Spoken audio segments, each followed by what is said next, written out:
Police को आगे करती है। आज बोरिवली येथे संभाजी ब्रिगेड या संघटनेने एनडीएने सादर केलेला 2024-25 अर्थसंकल्पना विरोध निषेध आंदोलन केलं।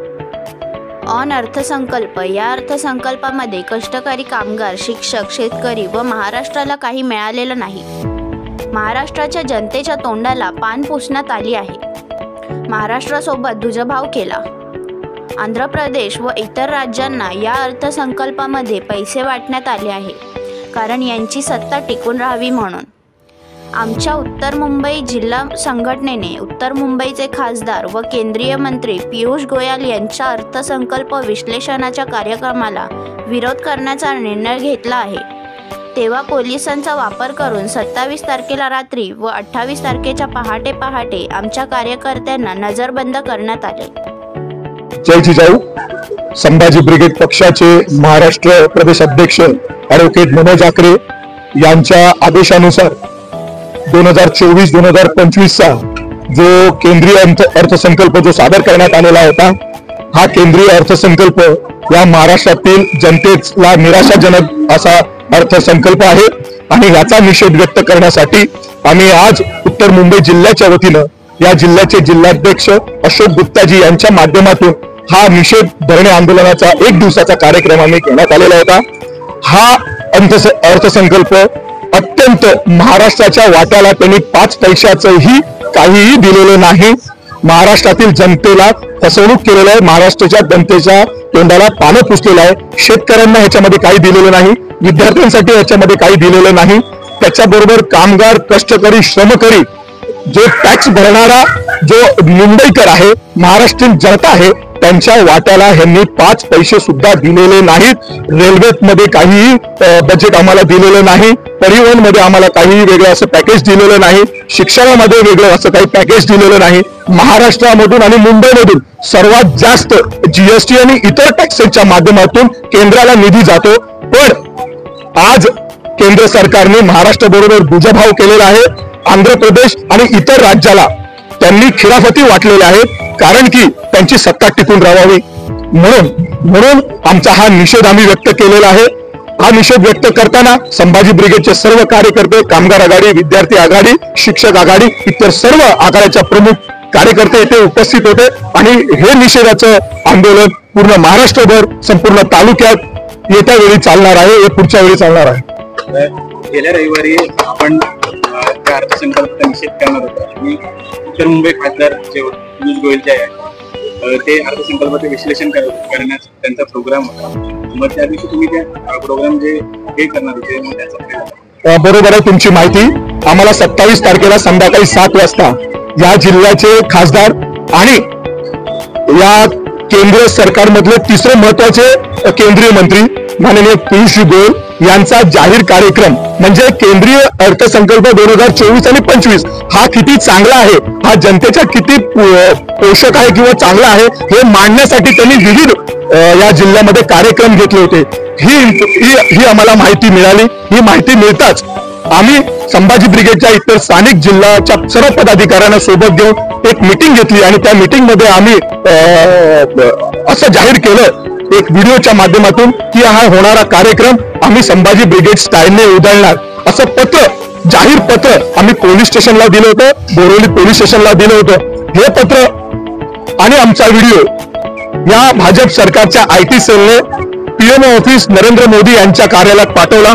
तिथून महाराष्ट्राचे डीजी आणि मुंबईच्या कमिशनरांना तिथून मेल आला, त्यांच्याशी बोलणं झालं आणि आमच्या कार्यकर्त्यांना 27 तारखेच्या रात्री आणि पहाटे 28 तारखेच्या पहाटे सर्व कार्यकर्त्यांना विविध पोलीस स्टेशननी स्वतः अटक केलेली आहे, स्वतः जाऊन तिथे अटक केलेली आहे आणि संध्याकाळी 7 वाजेपर्यंत त्यांना तिथे बसवून ठेवलेलं आहे। आमची धास्ती एवढी का आहे तुम्हाला?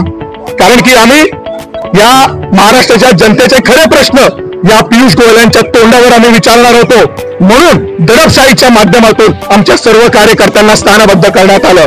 त्यांना भीती कशाची आहे? त्यांचं पितळ उघड करण्यासाठी संभाजी ब्रिगेड मैदानामध्ये उतरली होती। पूर्ण मुंबईची पोलीस या रघुलीला मॉलच्या बाहेर उभी केली होती आणि त्यांना असं वाटलं होतं की हे घुसून गोंधळ घालतील, पण संभाजी ब्रिगेडचा कार्यकर्ता हा संविधानिक पद्धतीने आंदोलन करणारा कार्यकर्ता आहे. आम्ही गुंड प्रवृत्तीचे नाही किंवा खंडणीखोर कार्यकर्ता नाही आहोत दुसऱ्या पक्षांप्रमाणे. आम्ही संविधानिक पद्धतीनं तुमचा विरोध करणार. आणि त्या दिवशी पोलिसांची आमची चर्चा झाली. आम्ही पोलिसांचा मान सन्मान राखला, पोलिसांना समजून घेतलं, पोलिसांच्या अडचणी समजून घेतल्या. पोलिसांना त्यांनी धमक्या दिल्या होत्या, जर हे आंदोलन झालं तर तुमची आम्ही उचल बांगडी करू, तुम्हाला राजीनामा द्यावे किंवा तुमचा आम्ही तुम्हाला या सेवेतून मुक्त करू, अशी धमकी देऊन हे प्रकरण हे आंदोलन आमचं दडपण्याचा प्रयत्न केला. म्हणून याचा अर्थ असा होतो की संभाजी ब्रिगेडच्या या धमकी वजा इशाऱ्याला हे भाजप सरकार, हे महाराष्ट्र सरकार आणि केंद्र सरकार झुकलेलं आहे.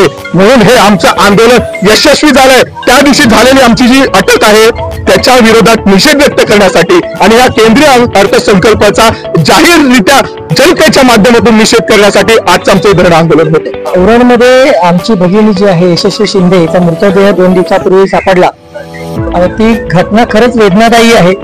आणि याच्यावर मुख्यमंत्री एकनाथ शिंदे आणि आपले देवेंद्र फडणवीस गृहमंत्री यांनी पाऊल उचलले ते चांगलंच आहे की फास्ट ट्रॅक कोर्टमध्ये याची चौकशी करावी आणि पोलिसांनी त्यांना अटक करावी.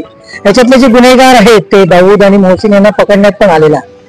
पण हे प्रकरण जे आहे ते खरंच वेदनादायी आहे, आम्हाला मान्य आहे. पण या प्रकरणाला या भाजप सरकारने आणि एकनाथ शिंदे सरकारने लव जिहादच्या नावाखाली हिंदू मुस्लिमांमध्ये द्वेष कसा निर्माण करतायत हे प्रकरण करायचा प्रयत्न केलाय. किरीट सोमय्यांनी तिकडे जाऊन भेट दिली यशस्वी शिंदेच्या घरी आणि तिकडे सांगितलं की लव जिहादचं प्रकरण आहे, लव जिहाद म्हणून करावं. मला हे बोलायचं आहे की हे जर सगळी प्रकरणं जर आपण लव जिहाद मध्ये बघणार आहोत तर मग अक्षता मात्रेचं प्रकरण का नाही बघत लव जिहाद मध्ये? तर कुठलं लव जिहाद आहे? अक्षता मात्रे माझी विवाहित बहीण होती, ती निराधार महिला आधार घ्यायला म्हणून मंदिरात गेली. मंदिरातल्या पुजाऱ्यांनी तिला गुंगीचं औषध दिलं. 15 दिवसापूर्वीचीच गोष्ट आहे, ठाण्यातली कल्याण मधली गोष्ट आहे. तिला गुंगीचं औषध दिलं, त्याच्यावर बलात्कार केला. ही आपलं पितळ बाहेर पडेल म्हणून तिचा खून करून जंगलात तिचा मृतदेह फेकला. मग या हिंदू भगिनीवर हिंदूच असलेल्या लोकांनी जर बलात्कार केलेला आहे, हे प्रकरण लव जिहाद मध्ये येणार नाही का? हे कुठला जिहाद आहे? आणि त्याच्यापूर्वीच काही दिवसापूर्वीच ऐरोलीमध्ये एका नाबालिक बालिकेवर बलात्कार करणारा सत्यानंद महाराज होता. मग हे सगळे प्रकरण कुठल्या जिहाद मिळणार आहे? तर मी बोलतो की गुन्हेगार हा गुन्हेगार असतो. संभाजी ब्रिगेडचं आमचं एवढंच म्हणणं आहे की गुन्हेगार हा गुन्हेगार असतो, दहशतवादी हा दहशतवादी असतो. त्याला कुठलीही जात किंवा धर्म नसतो, त्याला त्या जातीच्या धर्मातून बघू नये. आणि मुळात मला एवढं बोलायचं की मग गुन्हेगार हा गुन्हेगार असताना भाजप सरकार या ज्या यशस्वी शिंदे माझ्या भगिनीचा मृतदेह त्याच्या मृत्यूची विटंबना करते, तिच्या मृत्यूला लव जिहाद म्हणून दाखवून आपल्या राजकीय पोळी भाजण्याचा प्रयत्न करते. याचा संभाजी ब्रिगेड निषेध करते. आजचा जो निषेध आहे तो आमचा अर्थसंकल्पाविरुद्ध होता. आणि दुसरा म्हणजे रविवारी जे आमच्या कार्यकर्त्यांना पदाधिकाऱ्यांना पोलिसांनी नजर कैदेमध्ये ठेवला होता त्याच्याबद्दल हा निषेध होता. आणि महाराष्ट्रात जो अर्थसंकल्प 23 जुलैला सादर झाला, निर्मला सीताराम या महिला आहेत, त्या महिलांनाच व्यवस्थित अर्थसंकल्प कळाला. कारण महिलाच्या हातात काय असतं, घरचा अर्थसंकल्प असतो. महिला म्हणजे पुरुष महिन्याला कमवतात आणि आपल्या घरातल्या स्त्रीला देतात आणि ती सगळं घराचा अर्थ बघत असते. पण एक महिला असून या देशावर तिने अर्थसंकल्प असा टॅक्सच्या रूपात काय केलेला आहे, थोपलेला आहे. अर्थमंत्री, अर्थ हा जो शब्द आहे तो पैसा, अर्थ कोणाच्या हातात राहिला? मोदी सरकारच्या. आणि मंत्री फक्त तिच्या हातात आलेला आहे.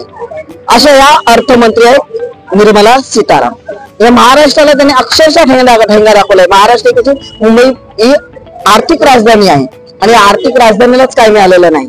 ही गोष्ट आली आपल्या अर्थसंकल्पाच्या. दुसरी, आता मगाशी आमचे मुंबईचे प्रवक्ते प्रमोद शिंदे यांनी उरणची घटना आणि मला वाटतं बेलापूरची घटना घेतली होती, महिलांची बलात्काराची होती.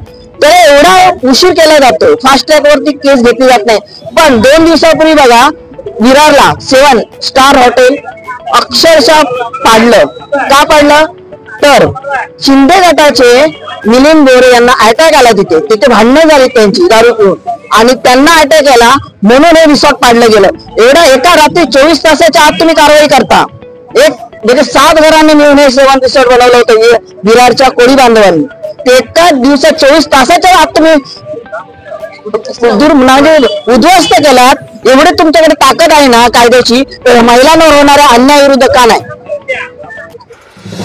नवीन घडामोडी पाहण्यासाठी आजच आम्ही मुंबईकर 24 तासला लाईक करा, सबस्क्राईब करा आणि अपडेट रहा.